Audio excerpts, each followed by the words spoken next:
আসসালামু আলাইকুম। শাহজাহানপুরে অবৈধভাবে মাটি কাটায় ভ্রাম্যমাণ আদালতের জরিমানা। সাথে আছে আমি ফারজানা নূপুর, তথ্য ভিডিও চিত্রে মোহাম্মদ তৌহিদ হাসান, বগুড়া জেলা প্রতিনিধি।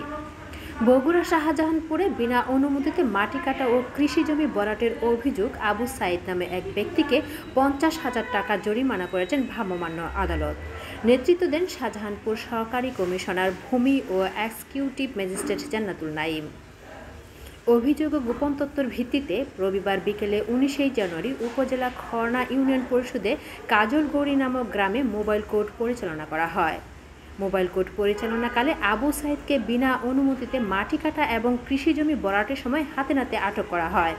বিনা অনুমতিতে মাটি কাটা ও একই সাথে কৃষি জমি ভরাটের অপরাধে সাক্ষীগণের সামনে স্বীকার করায় আবু সাইদকে বালু মহাল ও মাটি ব্যবস্থাপনা আইন 2010-15 ধারায় 50,000 টাকা অর্থদণ্ড প্রদান করা হয় এবং তাকে পরবর্তীতে বেআইনিভাবে এরূপ কাজ হতে বিরত থাকার জন্য সতর্ক করা হয়। এ বিষয়ে উপজেলা সহকারী ভূমি জান্নাতুল নাইম জানান, জনস্বার্থে মোবাইল কোর্টের অভিযান অব্যাহত থাকবে। ধন্যবাদ লোকালয় বার্তার সঙ্গে থাকার জন্য।